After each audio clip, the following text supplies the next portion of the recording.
સપ્તપદીની 7મી પ્રતિજ્ઞા તો એવું કહે છે, સખા સપ્તપદી ભવ.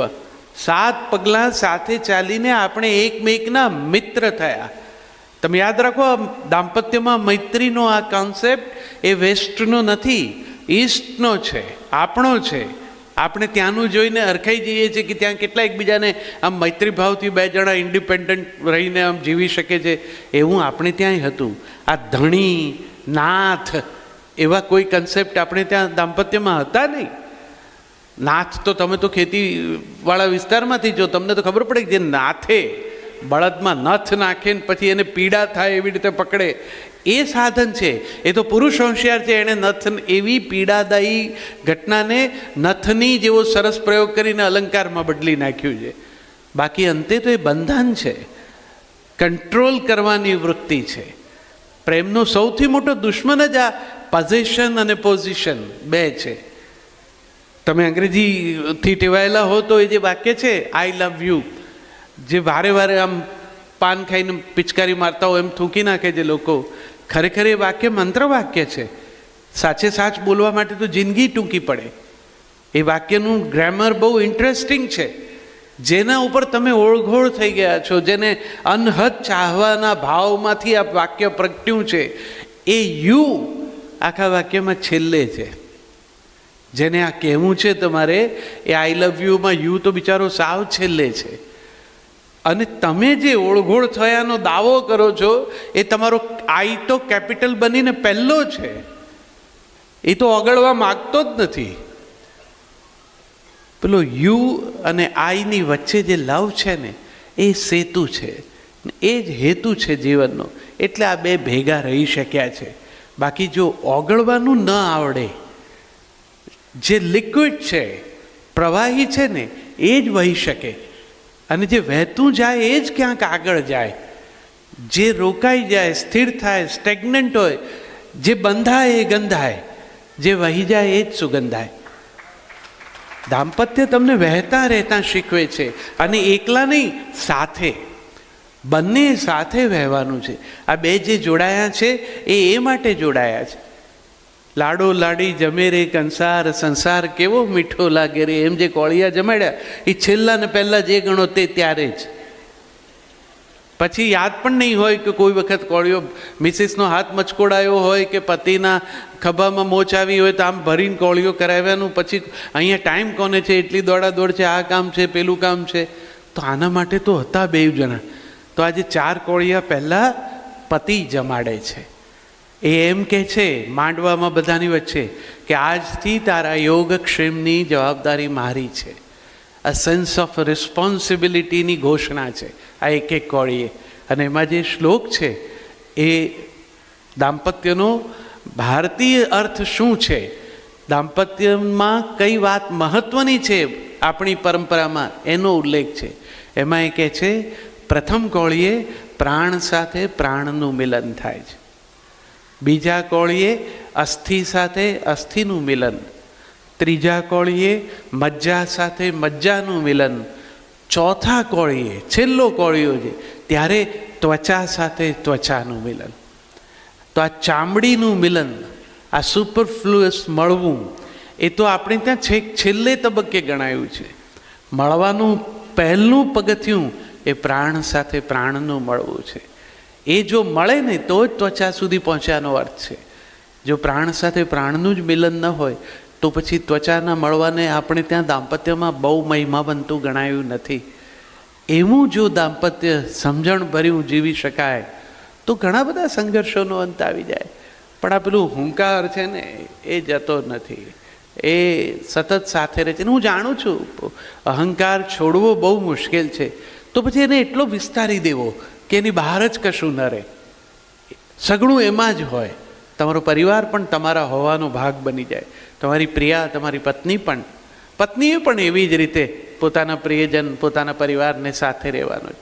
અત્યારે જે સૌથી વધુ સંઘર્ષ છે, જે કંઈ ઇમોશનલ ક્રાઇસિસ છે અથવા રિલેશનશિપ ક્રાઇસિસ છે, એના મૂળમાં આ નાનકડો દેખાતો પણ સૌથી મોટો એવો પેલો કેપિટલ આઈ જ છે.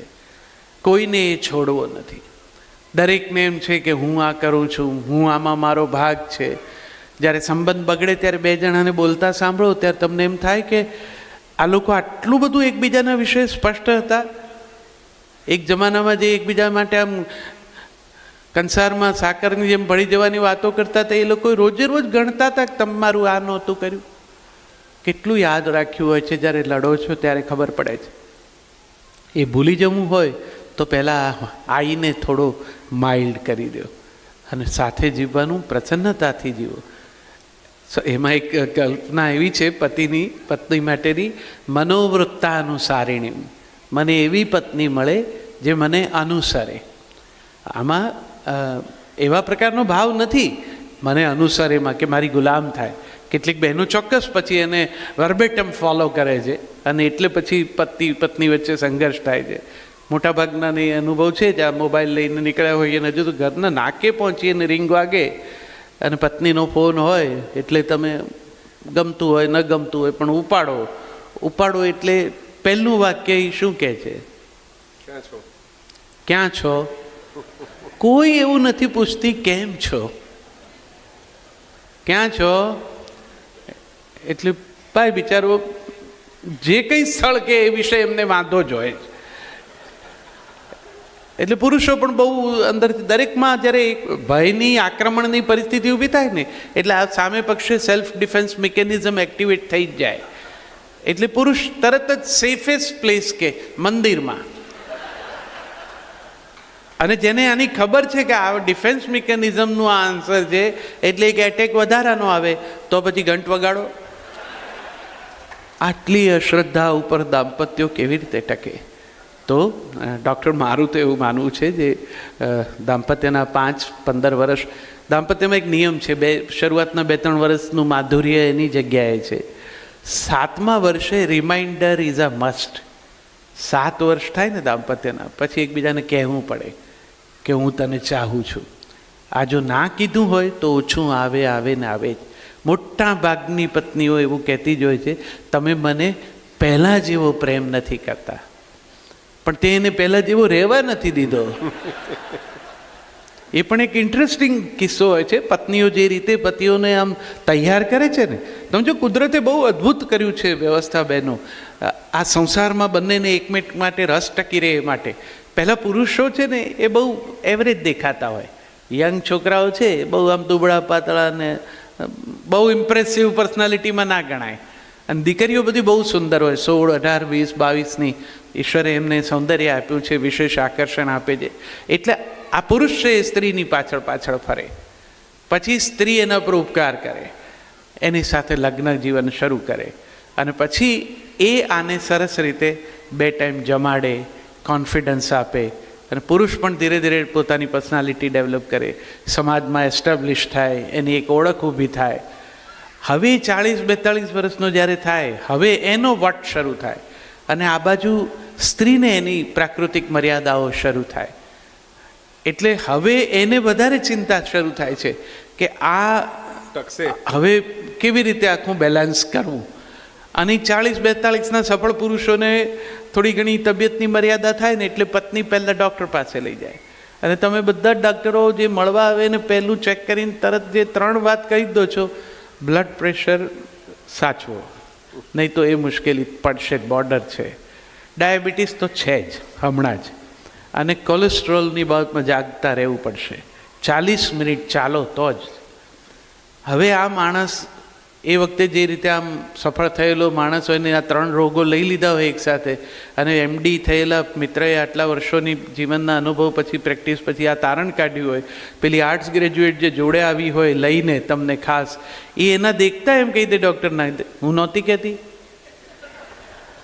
આ જે ભણવા અને જીવનના આટલા વર્ષો આપ્યા એ આને એમને એમ ખબર છે, પણ એને આ અહીં સુધી લઈ તો તું આવી બેન, તું એક રોટલી વધારે કરીને ઘી ચોપડીને તે કર્યું, એનું જ આ પરિણામ છે. હવે જે આ સજ્જ થયો છે એને 40 મિનિટ માટે બહાર મોકલવાનો છે ચાલવા માટે. હવે આ સમાજમાં જે ચાલે છે ને એ લોકો ચાલવા નથી જતા, એ સફળ થયા છે, હવે એ ઘેર જ રહેવા પસંદ કરે. હવે એને મોકલવો મોર્નિંગમાં ચાલવા માટે, એટલે એ મોર્નિંગમાં સ્કૂલમાં છોકરાને મોકલવા જેવી ઘટના હોય છે. એક તો આની સાઇઝનો ટ્રેક સૂટ લાવવાનો, પછી એને સમજાવવાનો સવારના, એ સોમવારે કહો તો ટાળી દે કે પહેલા દિવસે નહીં, મંગળવારે કહો તો કે ઝઘડો થશે, બુધવારે કહો તો બેવડાય, પછી ગુરુએ તો આરંભે ગુરુ શ્રેષ્ઠ કરીને મોકલો, ટ્રેક સૂટમાં આખો એને સમાવો, નીચે બેસીને એના બૂટ પહેરાવી આપો ને ધક્કો મારીને મોકલો, એટલે બગીચા સુધી જાય ડોલતો ડોલતો, પહેલાં બાંકડા ઉપર સમાધિ લગાવી દે અને સાક્ષી ભાવથી બગીચાને જોયા કરે આમથી આમ. અને સાહેબ અઠવાડિયામાં એવી કંઈક વિશિષ્ટ ઘટના બને કે આ રાતથી બૂટ બાંધીને સૂઈ જાય. હવે પત્નીની ચિંતા શરૂ થાય કે આ એવું શું ઇન્સેન્ટિવ ભાળી ગયા કે રાતથી રેડી થઈ જાય છે. એટલે એ બિચારી સાડી નીચે બૂટ પહેરીને બીજા દિવસથી જે પાછળ પાછળ જાય, એને બીજો વાંધો નથી, અવિશ્વાસ નથી. હવે ક્યાં જવાનો છે એ તો એને ખબર છે, જઈને કેટલે જશે તો પકડેલો જ છે. પણ એમ તો એને ચોક્કસ થાય છે કે આ જમાડ આ થાળી પીરસું હું જમી જાય કોક, એટલે એ પાછળ આવીને પોતાની હાજરી નોંધાવે છે.